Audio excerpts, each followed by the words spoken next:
আসসালামু আলাইকুম প্রিয় ছাত্রছাত্রীবৃন্দ। আজকে আমি তোমাদের যে টপিকটা দেখাবো এই টপিকটা হচ্ছে বয়েলের সূত্রের গ্রাফ। আচ্ছা, বয়েলের সূত্রের গ্রাফ করার আগে আমরা গ্রাফের কিছু বেসিক বিষয় বুঝতে হবে, ঠিক আছে? আচ্ছা, প্রথমে দেখো y = mx, এটা হচ্ছে কি মূল বিন্দুগামী সরলরেখার সমীকরণ।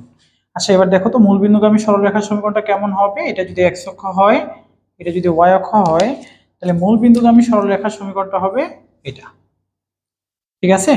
আচ্ছা, এবার দেখো 2 নাম্বার, y = mx + c, এটা হচ্ছে y অক্ষকে ছেদকারী সরলরেখার সমীকরণ। y অক্ষকে ছেদকারী সরলরেখার সমীকরণ, ঠিক আছে? y অক্ষকে ছেদকারী সরলরেখার সমীকরণ। আচ্ছা, এই জায়গায় সিটা কি? সিটা হচ্ছে y অক্ষ থেকে যতটুকু সে ছেদ করে, মানে কি ছেদিতাংশ। আর এমটা কি? এই এমটা হচ্ছে ওই রেখার ঢাল। এম হচ্ছে ঢাল। আচ্ছা, ঢালটা কি? ঢাল হচ্ছে কোন একটা রেখা এক্স অক্ষের ধনাত্মক দিকের সাথে যেই কোণ উৎপন্ন করবে ওই কোণের ট্যান থিটার মানে হচ্ছে ওই রেখার ঢাল। কোন একটি রেখা এক্স অক্ষের ধনাত্মক দিকের সাথে যে কোণ উৎপন্ন করবে ওই কোণের ট্যান থিটার মান হচ্ছে ঢাল। আচ্ছা, এইবার দেখো এই y অক্ষকে ছেদকারী সরলরেখা দুই ধরনের হয়। একটা হচ্ছে এরকম হইতে পারে, আর একটা হচ্ছে এরকম নিচেও আসতে পারে, ঠিক আছে? এরকম নিচেও আসতে পারে। আচ্ছা, এখন দেখো এটা কখন হবে, এটা কখন হবে। আচ্ছা, এই যে রেখাটা, এটা এক্স অক্ষের, আমরা এটা হচ্ছে এক্স অক্ষ, এক্স অক্ষের ধনাত্মক দিকের সমান্তরাল একটা রেখা যদি টানি, আর এই কোণটা হবে কি এটা। তাহলে এবার দেখো ঢাল হচ্ছে কি এই কোণের ট্যান থিটা মান হবে কি ঢাল। আচ্ছা, দেখো তো এই যে কোণটা, এই কোণটা কি অলওয়েজ 90 ডিগ্রি চেয়ে ছোট হবে না? তাহলে এই কোণটা অলওয়েজ কি হবে 90 ডিগ্রি চেয়ে ছোট হবে। তাহলে 90 ডিগ্রি চেয়ে ছোট সকল ট্যান থিটার মান কি হয় ধনাত্মক হয়। তাহলে এই ক্ষেত্রে ভ্যালুটা হবে কি ধনাত্মক ভ্যালু, ভি মানে হচ্ছে ভ্যালু। আমি আবারও বলতেছি, এই রেখাটা যদি এটা হয় এক্স অক্ষের ধনাত্মক দিকের সাথে সে যে কোণটা উৎপন্ন করছে কোণটা অলওয়েজ কি 90 ডিগ্রি চেয়ে ছোট হবে। আর আমরা জানি 90 ডিগ্রি চেয়ে ছোট সকল ট্যান থিটার মান কি হয় ধনাত্মক হয়। তাহলে ঢালের মান যদি ধনাত্মক হয় রেখাটি এরকম নিচে থেকে উপরের দিকে যাবে।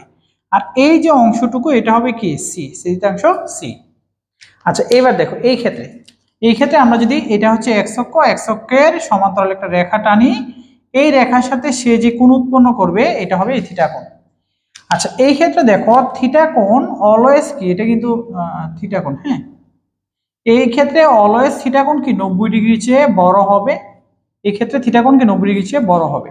তাহলে 90 ডিগ্রি চেয়ে বড়, 90 ডিগ্রি চেয়ে বড় ট্যান থিটা মান কি হবে অবশ্যই ধনাত্মক হবে। 90 ডিগ্রি চেয়ে বড়, এক্ষেত্রে কোন কি 90 ডিগ্রি চেয়ে বড় হবে, 90 ডিগ্রি চেয়ে বড় ট্যান থিটার মান তোমরা ক্যালকুলেটর ব্যবহার করে দেখো অবশ্যই কি হবে ধনাত্মক, সরি ঋণাত্মক হবে।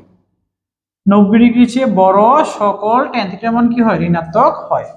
তাইলে ঢালের মান যদি ঋণাত্মক হয় গ্রাফটা কি উপর থেকে নিচের দিকে আসবে, আর এই যে অংশটুকু এই অংশটুকু হবে কি ছেদিতাংশ সি। আমি আবারও ফাইনাল করতেছি, y অক্ষকে ছেদকারী সরলরেখার সমীকরণ হচ্ছে y = mx + c, c হচ্ছে ছেদিতাংশ, সে কতটুকু অংশ ছেদ করছে y অক্ষ থেকে, আর m হচ্ছে ঢাল। ঢাল কি কোন একটা রেখা x অক্ষের ধনাত্মক দিকের সাথে যে কোণ উৎপন্ন করে ওই কোণের ট্যান থিটা হচ্ছে কি ওই রেখার ঢাল। তাহলে ঢালের উপর ভিত্তি করে রেখাটা দুই ধরনের হয়, একটা হচ্ছে নিচে থেকে উপরে যেতে পারে অথবা কি উপর থেকে নিচের দিকে আসতে পারে। যদি নিচে থেকে উপরের দিকে যায় আমরা এক্স অক্ষের সমান্তরাল একটা রেখা টেনে দেখলাম কোণের মান 90 ডিগ্রি চেয়ে ছোট হয়, আর 90 ডিগ্রি চেয়ে ছোট সকল ট্যান থিটার মান কি হয় ধনাত্মক হয়, অর্থাৎ ঢালের মান ধনাত্মক হলে রেখাটি নিচে থেকে উপরের দিকে যাবে। আর যদি উপর থেকে নিচের দিকে আসে এক্স অক্ষের সমান্তরাল রেখার সাথে তার কোণের মান কি হয় 90 ডিগ্রি চেয়ে বড় হবে, 90 ডিগ্রি চেয়ে বড় সকল ট্যান থিটার মান ঋণাত্মক হয়। তাহলে ঢালের মান যদি ঋণাত্মক হয় রেখাটি উপর থেকে নিচের দিকে আসবে, আর এই ক্ষেত্রে ছেদিতাংশ হবে এটা। আচ্ছা, এবার একটু জিনিস খেয়াল করো, তোমরা অনেক সময় এই রেখাটাকে এইভাবে এক্স অক্ষের সাথে লাগাই দাও, লাগাই দিলে কিন্তু হবে না। কারণ যদি লাগাই দাও তাহলে কিন্তু উভয় অক্ষকে ছেদকারী সরলরেখার সমীকরণ হয়ে যাবে, উভয় অক্ষকে ছেদকারী সরলরেখার সমীকরণ কিন্তু এটা না। আচ্ছা, এবার দেখো পরের কাজ 3 নাম্বার হচ্ছে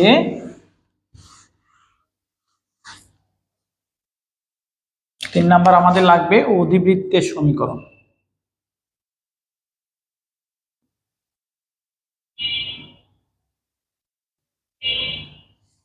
আচ্ছা, অধিবৃত্তের সমীকরণটা কেমন দেখো, এটা যদি হয় এক্স অক্ষ, এটা ওয়াই অক্ষ, এ হবে অধিবৃত্তের সমীকরণ। ঠিক আছে, এটা হচ্ছে অধিবৃত্তের সমীকরণ। 4 নাম্বার লাগবে পরাবৃত্তের সমীকরণ। পরাবৃত্তের সমীকরণ। আচ্ছা, পরাবৃত্তের সমীকরণ আবার দেখো হইতে পারে y square equal to 4ax অথবা হইতে পারে x square equal to 4ay। আচ্ছা, এবার দেখো লাস্ট ক্রিয়াটা কি x, তার মানে এটা x অক্ষ বরাবর হবে, এটা x অক্ষ, আর রেখাটা হবে কি এরকম, আর এই ক্ষেত্রে লাস্ট কি y, এবার হবে y অক্ষ বরাবর এই।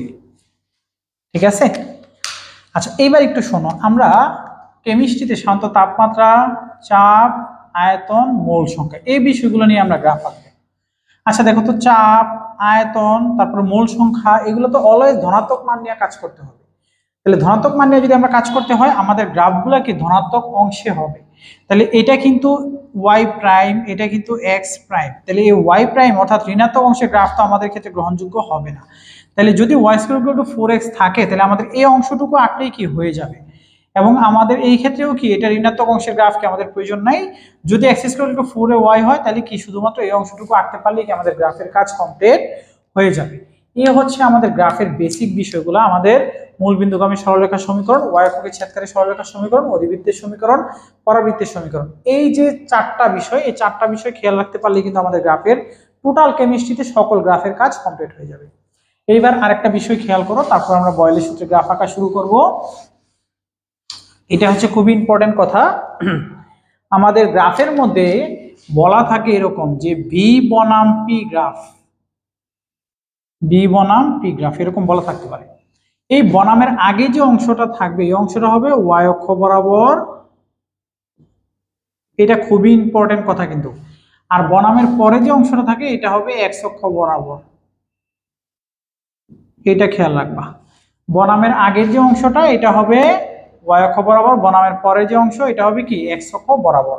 আমাকে বলতে পারে বি বনাম পি গ্রাফ, আমাকে বলতে পারে বি বনাম 1/p গ্রাফ, তখন আমি বি নিব কি ওয়াই অক্ষ বরাবর, আর বনামের পরের যেটা থাকবে ওটা নিব কি এক্স অক্ষ বরাবর। এই বেসিক কথার উপর ভিত্তি করে কি আমরা সকল গ্রাফ আঁকতে পারবো। এবার আমরা গ্রাফ আঁকা শুরু করব।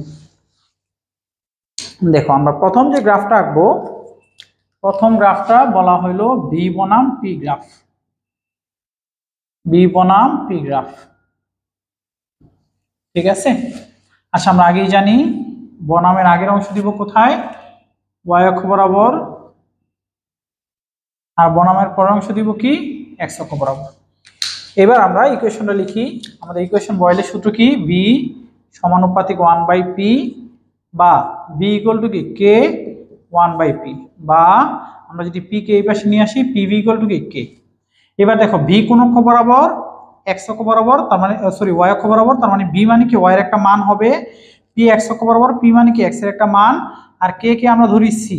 তাহলে কি দাঁড়াইতেছে এক্স ওয়াই ইকুয়াল টু কি সি। এটা কার সমীকরণ আমরা জানি, এটা হচ্ছে অধিবৃত্তের সমীকরণ। তাহলে গ্রাফটা কেমন হবে, গ্রাফটা হবে ঠিক এরকম।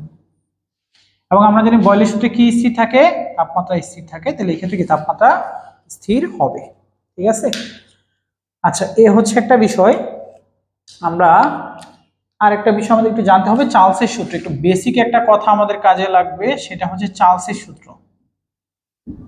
চার্লসের সূত্রটা আমরা ডিটেল পরে পড়ব, এখন শুধু একটু খেয়াল রাখবো চার্লসের সূত্র হচ্ছে চাপ স্থির থাকবে, স্থির চাপে আয়তন তাপমাত্রার সমানুপাতিক। যার তাপমাত্রা বেশি হবে তার আয়তন বেশি হবে, যার তাপমাত্রা কম হবে তার আয়তন কম হবে। আমি আবারও বলছি চার্লসের সূত্রটা কি, চার্লসের সূত্র আমাদের ডিটেল জানা দরকার নাই, গ্রাফে একটা কাজে লাগবে, এই কারণে আমরা শিখতেছি। চার্লসের সূত্রটা হচ্ছে স্থির চাপে আয়তন তাপমাত্রার সমানুপাতিক, এটা হচ্ছে চার্লসের সূত্র। ঠিক আছে। আচ্ছা ডিয়ার স্টুডেন্ট, তোমরা এটা উঠাই নাও, তারপর আমরা আরো একটা কাজ দিব, এই কাজটা খুবই ইম্পর্টেন্ট এবং এডমিশনে বেশি আসে, এই বিষয়টা আমরা এখন দেখাবো। ঠিক আছে, এডমিশনের একটা বিষয় আমরা দেখাবো। খেয়াল করো, ধরো তোমাকে এরকম 4টা গ্রাফ দিয়ে দিল, হ্যাঁ, 4টা গ্রাফ দেওয়া হলো তোমাকে।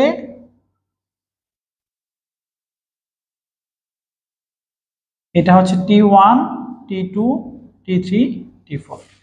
তোমাকে বলা হইলো যে কোনটার মান বড়, T1 এর মান বড় মানে T4 বড়, T1 T2 T3 T4, অথবা কি T4 T3 T2 T1, কোনটা রাইট হবে এটা তোমাদের ব্যাখ্যা করতে বলবে, ঠিক আছে। আচ্ছা এবার দেখো আমি প্রথম যে কাজটা করব, আমি একটা স্ট্রেট লাইন টানলাম, স্ট্রেট লাইন টানা হলো, ঠিক আছে। স্ট্রেট লাইন বরাবর, আচ্ছা চাপ কি এইভাবে চাপ না, ভালো করে খেয়াল করো, এইভাবে চাপ না, তাহলে এতটুকু চাপের মান, তাই তো, এতটুকু চাপের মান, দেখো এই রেখা বরাবর চাপের মান কি স্থির, তাহলে এই রেখা বরাবর চাপের মান কি স্থির। এবার আমরা ডট ডট টানি, যেহেতু T1 থেকে আসছে এটা আয়তনের, আমরা ধরি V1, T2 থেকে আসছে V2, T3 থেকে আসছে V3, T4 থেকে আসছে V4। তাহলে আমরা এই জায়গায় দেখতেছি কার মান বড়, V1 এর মান বড় না V4 বড়, এই জায়গায় এতটুকু V1 আর এতটুকু হচ্ছে কি V4, তাহলে V4 এর মান বড়, তারপরে হচ্ছে কি V3, তারপরে হচ্ছে V2, তারপর হচ্ছে V1 আয়তন। আচ্ছা আরেকটা বিষয় আমরা জানি, এই যে আমরা কাজটা করতেছি এক্ষেত্রে চাপ কি স্থির, আর স্থির চাপে দেখো আমরা একটু আগে কি লিখছি, স্থির চাপে তাপমাত্রা এবং আয়তন পরস্পর কি সমানুপাতিক, তাহলে যার আয়তন বেশি তার তাপমাত্রাও কি হবে, বেশি হবে। তাহলে কোন তাপমাত্রা বেশি হবে, দেখো B4 আসছে কি T4 তাপমাত্রা থেকে, তাহলে T4 তাপমাত্রা কি সবচেয়ে বড় হবে, তারপরে হবে T3, তারপরে হবে T2, লাস্টে হবে কি T1, তাহলে এইটা হবে কি রাইট, ঠিক আছে। এটা কিন্তু এডমিশনে প্রায়ই আসে, এটা খুবই ইম্পর্টেন্ট এডমিশনের জন্য। একটা গ্রাফের আমরা তিনটা কাজ করব, প্রথম আমরা গ্রাফটা আঁকলাম, ওইটা একটা কাজ, তারপর হচ্ছে এরকম একাধিক তাপমাত্রা দিয়ে বলবে যে কোন তাপমাত্রাটা বেশি হবে কোন তাপমাত্রাটা কম হবে, এটা আমরা বের করতে হবে। আরেকটা কাজ অনেক সময় আসে, দেখো এরকম একটা বিষয় অনেক সময় পরীক্ষায় আসে, এরকম একটা গ্রাফ দেওয়া থাকবে, এরকম একটা গ্রাফ দেওয়া থাকবে B বনাম T গ্রাফ, গ্রাফ দিয়ে বলবে এটা কোন সূত্র মেনে চলে প্রমাণ করো, বয়েলের সূত্র, চার্লসের সূত্র, অ্যাভোগাড্রোর সূত্র, কোনটা মেনে চলে, গেলুসের গ্যাস আয়তন সূত্র, কোনটা মেনে চলবে ব্যাখ্যা করতে বলবে, ঠিক আছে। আচ্ছা এইটা আমরা, এটাও এমসিকিউতে আসে বেশি, অথবা অনেক সময় অনুধাবনে আসে 2 মার্কের জন্য। প্রথমে আমরা তাপমাত্রার একটা মান নেই T1, যখন আমরা তাপমাত্রার একটা মান নিলাম তখন কি আমরা একটা আয়তন পাইলাম V1, তাপমাত্রা মানটা আমরা বৃদ্ধি করে T2 করি, তখন আমি দেখো আয়তন একটা V2 পাইছি, তাপমাত্রা মান আমরা আরো বৃদ্ধি করি, আয়তনের কি আমি আরেকটা মান পাবো V3। দেখো আমি তাপমাত্রা বাড়াচ্ছি গ্রাফ থেকে, কিন্তু আয়তন কি হ্রাস পাচ্ছে না, তাপমাত্রা বৃদ্ধি পাইতেছে আয়তন হ্রাস পাইতেছে, সরি ভুল হয়েছে, তো এটা হবে B বনাম P গ্রাফ, ভুল হয়েছে, এটা হচ্ছে B বনাম P গ্রাফ। আচ্ছা তাহলে P1 চাপে আমরা একটা আয়তন পেলাম V1, P2 চাপে একটা আয়তন পাইছি নতুন V3, P3 চাপে নতুন একটা আয়তন পাইছি V3। আচ্ছা এইবার দেখো, তাহলে আমি চাপ বৃদ্ধি করতেছি আর আয়তন কি হ্রাস পাচ্ছে, আমি চাপ বাড়াইতেছি P1 থেকে P2 P3 আর আয়তন কি হ্রাস পাইতেছে, দেখো B1 থেকে B2 B3 হ্রাস পাচ্ছে, তাহলে চাপ এবং আয়তন পরস্পর কি ব্যস্তানুপাতিক। এটা কার সূত্র, বয়েলের সূত্র, সুতরাং এই গ্রাফটি কি বয়েলের সূত্র মেনে চলে। আর এটার যদি ব্যাখ্যা আসে 2 মার্কের জন্য, প্রথমে এরকম ডট ডট দিবা, দিয়া বলবা যে উক্ত গ্রাফ থেকে দেখা যাচ্ছে চাপ বৃদ্ধি করা হলে আয়তন হ্রাস পায়, সুতরাং চাপ এবং আয়তন পরস্পর ব্যস্তানুপাতিক বা বিপরীত অনুপাতিক, সুতরাং এটি বয়েলের সূত্র মেনে চলে। এতটুকু বাংলা লিখে দিতে পারলেই হবে। এবার 1 নম্বর গ্রাফের কাজ আমাদের শেষ, আমরা 2 নম্বর গ্রাফ আঁকবো। 2 নম্বর গ্রাফ হচ্ছে B বনাম 1/P গ্রাফ,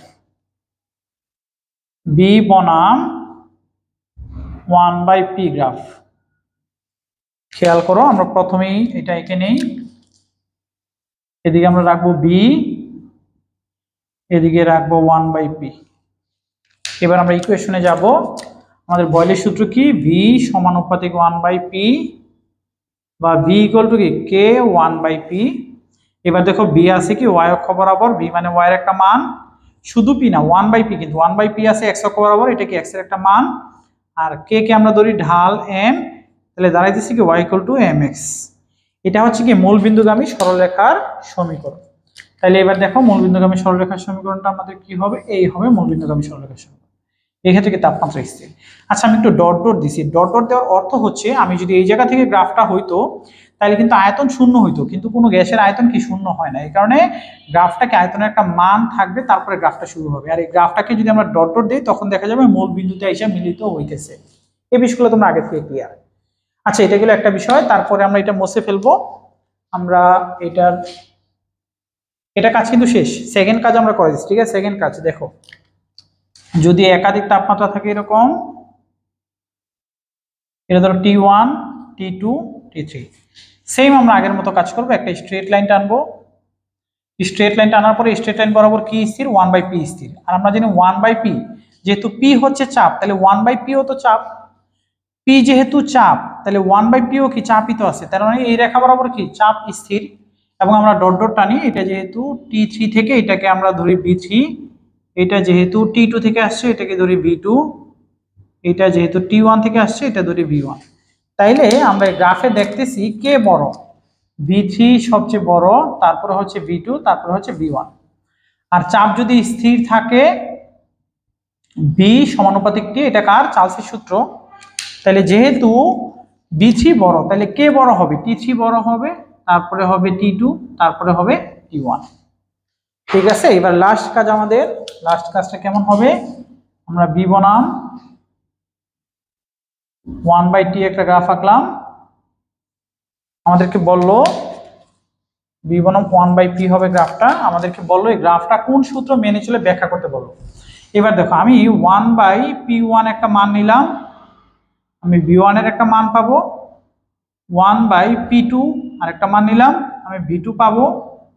দেখো 1/p বাড়াচ্ছি, আয়তনও কি বাড়তেছে, b1 এর চেয়ে b2 বড় না, তাহলে 1/p বৃদ্ধি করা হচ্ছে, আয়তনও কি বৃদ্ধি পাইতেছে। তার মানে আয়তন আর 1/p পরস্পর কি সমানুপাতিক। তাহলে এটা কার সূত্র, বয়েলের সূত্র। সুতরাং উক্ত গ্রাফটি কি বয়েলের সূত্র মেনে চলে। 1/p বৃদ্ধি করা হচ্ছে, আয়তনও কি বৃদ্ধি পেতেছে, সুতরাং এটি কি বয়েলের সূত্র মেনে চলে। এবার দেখো আমরা 3 নাম্বার গ্রাফ দেখব। এক একটা গ্রাফের আমরা 3টা করে কিন্তু কাজ করতেছি, তোমরা বুঝতে পারলে বেসিকটা তোমরা নিজেরা এই গ্রাফগুলো আঁকতে পারবা। ঠিক আছে, এবার দেখো 3 নাম্বার